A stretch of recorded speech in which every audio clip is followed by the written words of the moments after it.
Hello and welcome to CATSweek. I'm Annalise Poorman.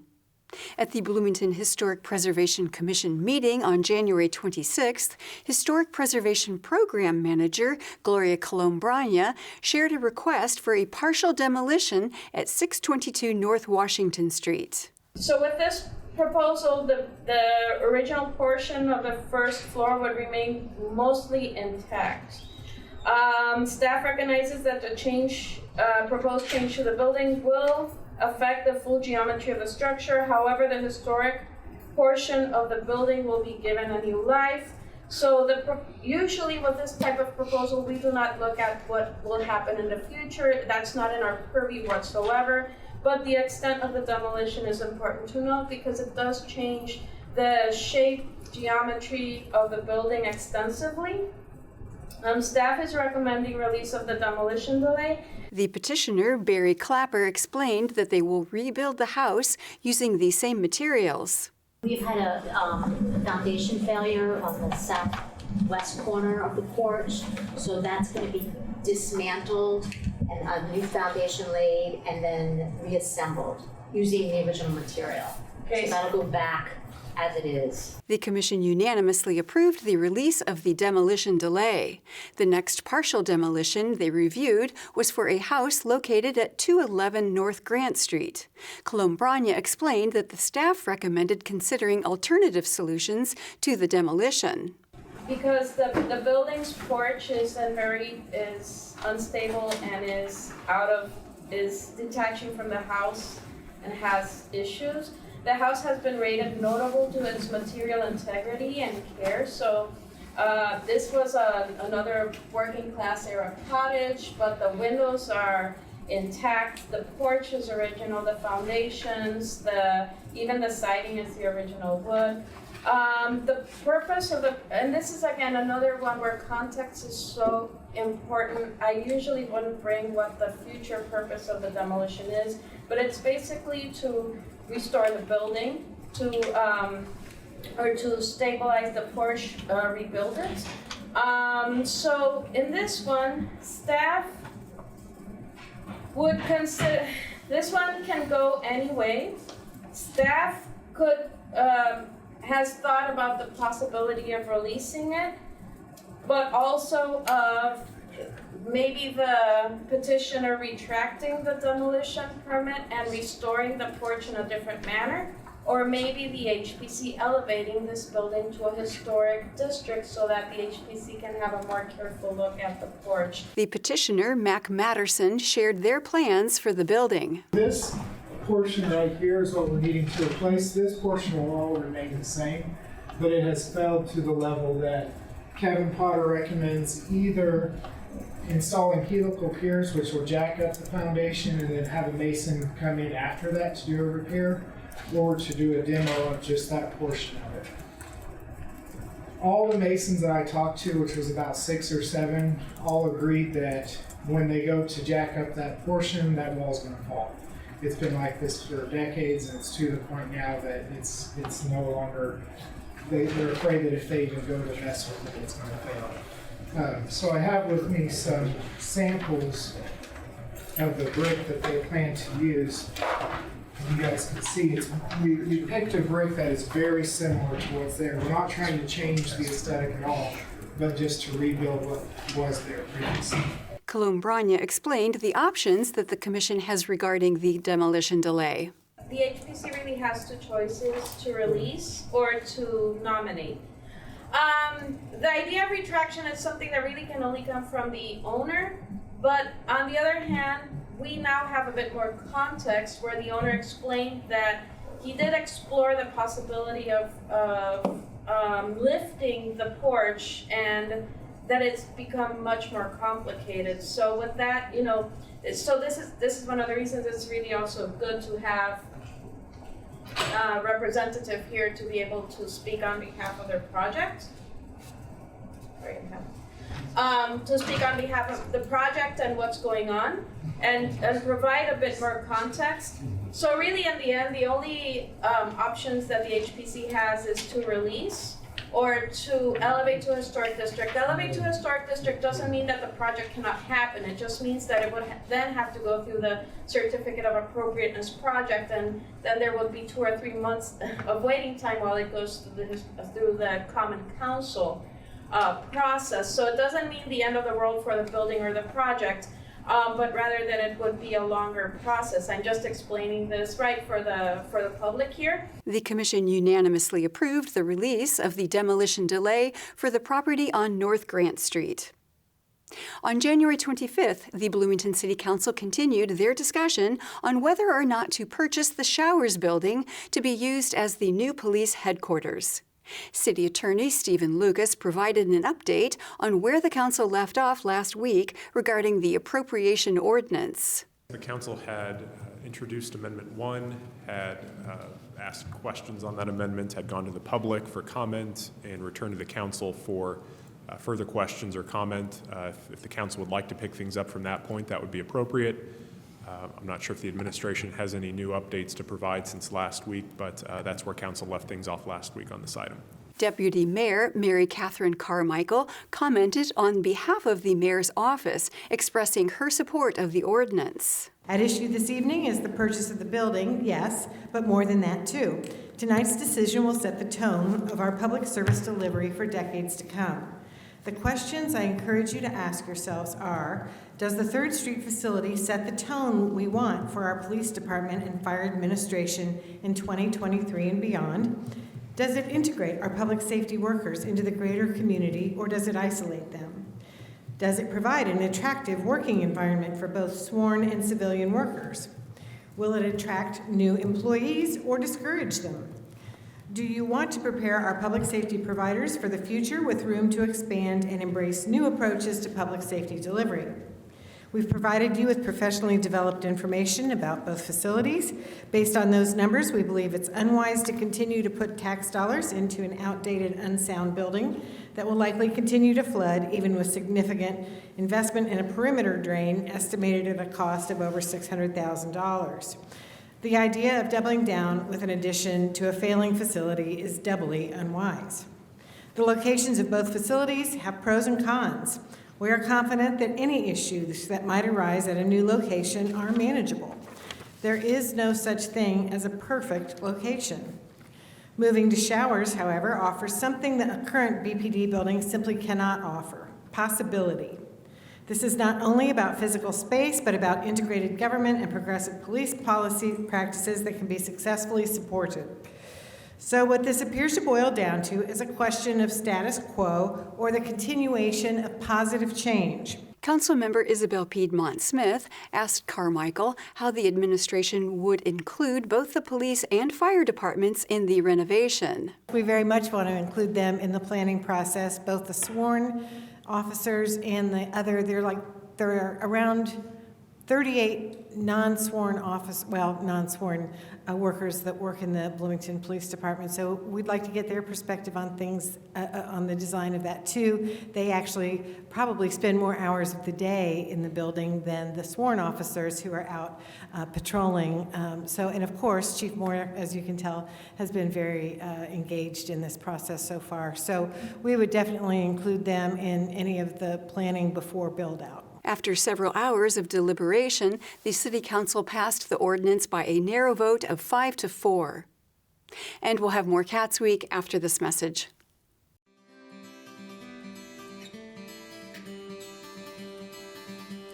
Do you know that thousands of children go without school supplies every day? Teachers Warehouse is a 100% volunteer-powered organization. We service the educational and creative needs of students in Monroe, Brown, Greene, Lawrence, and Owen counties by distributing school supplies free to the teachers. Teachers Warehouse is composed of 7 rooms filled with books, pencils, paper, and even tools to motivate students. If it's in a classroom, we'll supply it. To donate new or gently used school supplies or volunteer, give us a call at 812-929-7522 or email us at contact@teacherswarehouse.net.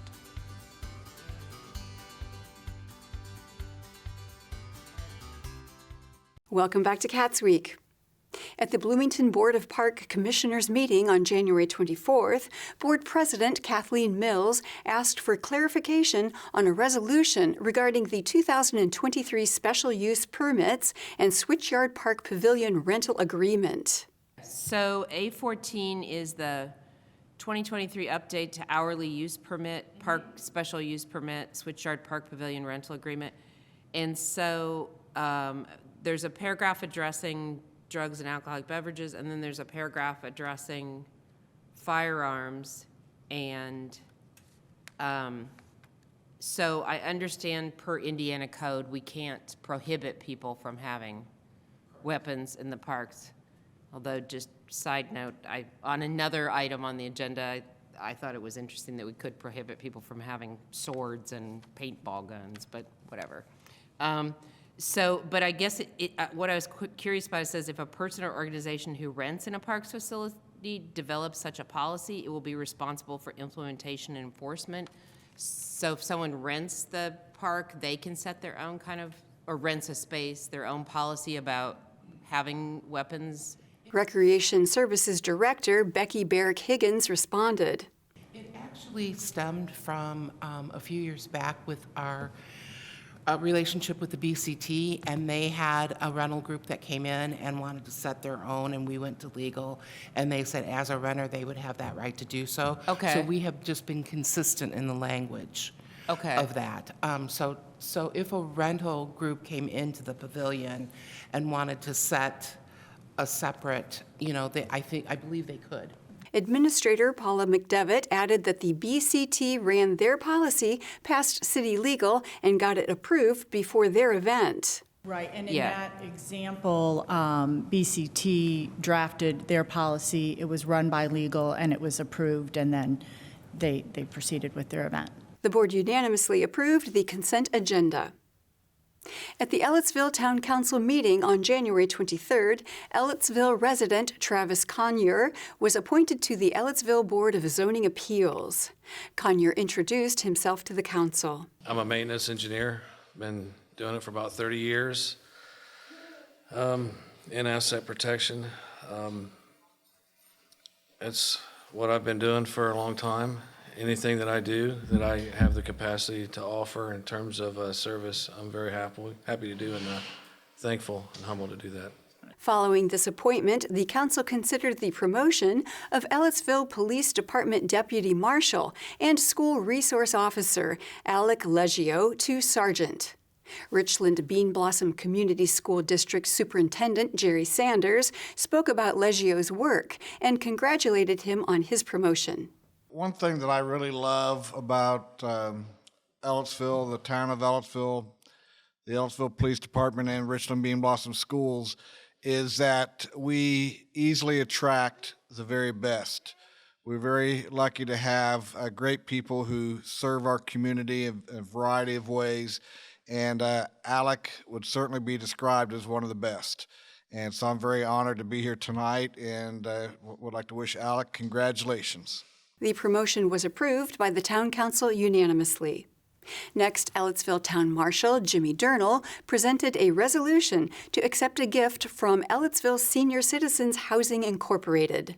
Durnall summarized the most recent actions he'd performed regarding the resolution. The log cabin is ready to be gifted. Yes. Ready to be gifted to the town of Ellettsville, and we appreciate your support. This has been an ongoing thing with me anyway for all the time since I've been on the Senior Citizen Board. They've been wanting to move it back to the town, which originally the town, I think, owned it years ago.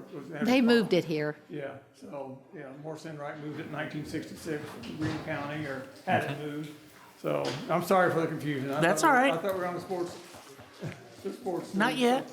But we'll get there. I appreciate your support on that.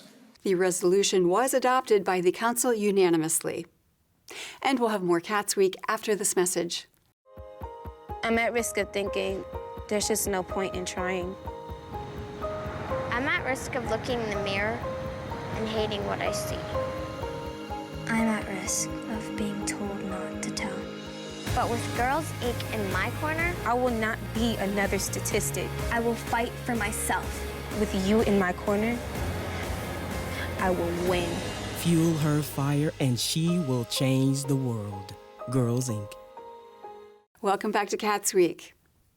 During the January 23rd meeting of the Community Justice Response Committee, the Monroe County Sheriff's Office gave a presentation on the conditions of the current jail.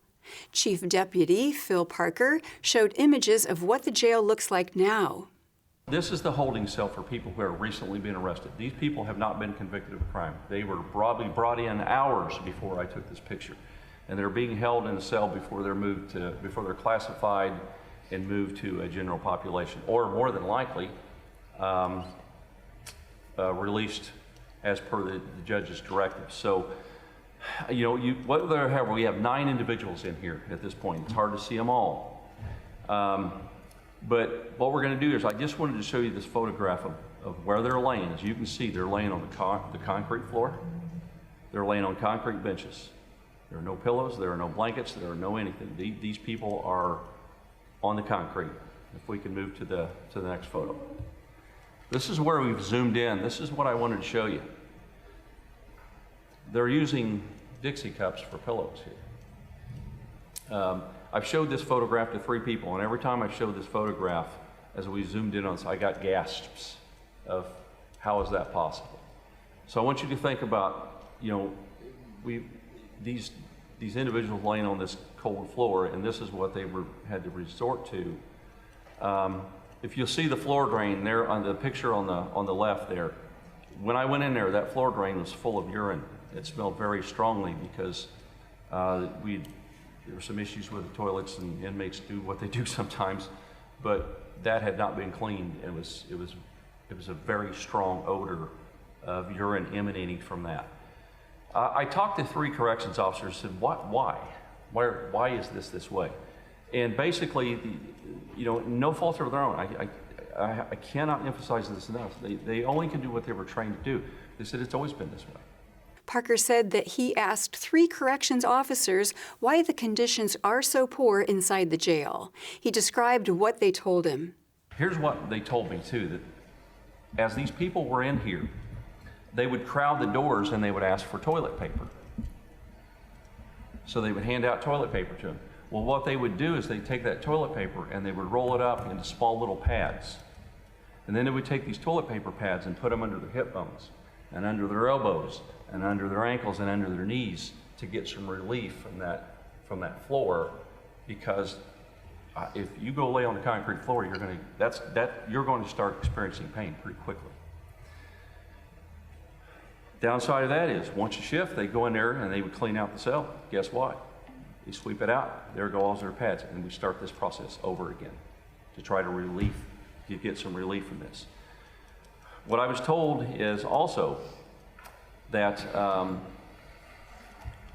sometimes in the past, these people have been in here for days laying here on these floors.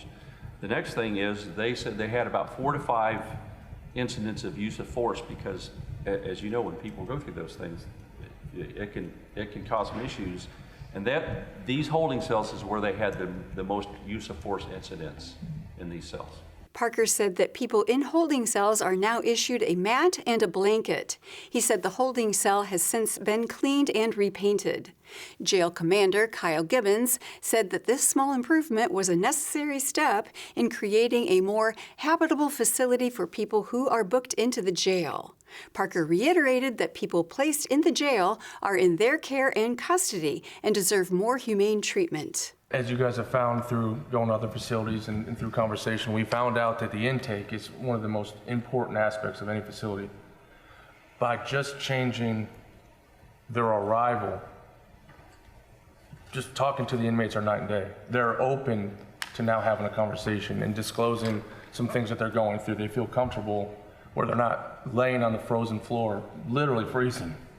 And they're even open to having those conversations. So it was important for us to streamline that process, not just for the law enforcement officers coming in, not just for the staff, for the people. I mean, we call them inmates, we call them residents, we have all these different terms we use, but they're just people. They're people that make mistakes sometimes. They're people that come in on a simple charge of disorderly conduct and never come back. And to be exposed to that That was one of the first things the sheriff talked to me about. And I want to be very clear on this too. Some of these people in our facility are there on very, very violent, crimes that we don't walking around amongst us. We have to acknowledge that part. Whether we agree how we do it or whatever, but there are some very violent people in this facility, but again, they're still people. And once they're in our care and custody. So it's up to us, I believe, to no matter what brought them there, that while they're in our care and custody, that we have certain obligations to them to bring some humanity to this. The presentation included photographs and videos of the conditions inside the facility. Foul water, a pile of debris, and offensive graffiti were shown as evidence of the subpar state of the jail at the present moment. Sheriff Ruben Marte said he's been accused of acting too quickly on the new jail initiative. He pointed to graffiti inside the facility as an explanation for why he needs to act in a timely manner. One of the instructions that I gave to our team is that we got to move fast. And I have to say I've been accused of that. And I hope people understand why I'm moving so fast, because when I'm told you're moving too fast, I take an issue to that. I truly do. Because when I see that word, I took it personal. Very personal. Because the way if you see me, I'm a black male, Latino male, and when I see something like that, that is throughout the jail, I cannot move slow. But I was not given a chance to explain to people why I cannot move slow. That's the reason why. Why I want to be able to paint and clean, that's the reason why. Why I'm taking it personal, that's the reason why. So, I cannot do this by myself. I need support. Simple as that. I need support. Because that verbiage right there, combined with the swastika, combined with anarchy, we have a recipe that could really take off in that jail at any given time. And it's not fair to the staff members in there that are doing the very best they can with the little that they have right now.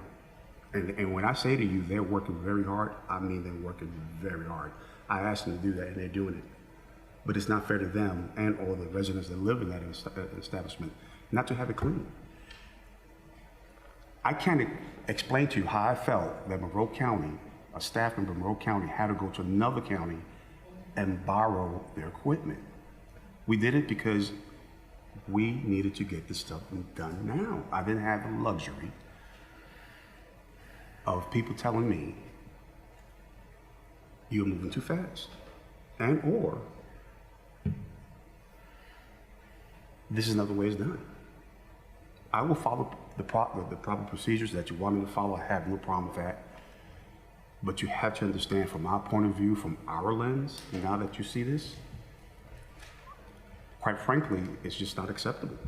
Monroe County resident Kyle Duggar made a public comment via Zoom. He applauded Sheriff Marte on communicating the urgency of resolving the jail's poor conditions. Duggar said that while he recognizes the problem, he does not believe the answer lies in a new jail facility.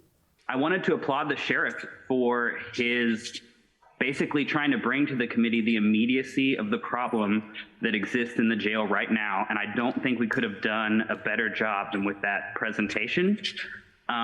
It's kind of bittersweet for me, though. It is a profound vindication to have law enforcement or the custodians of the jail acknowledge the horrific conditions that are there, because those are things that have been obfuscated, and I know they're not allowed to say it, but I'll say it. The jail has obviously been horrifically mismanaged for years, if not decades, and now he is trying to come in and clean up this mess.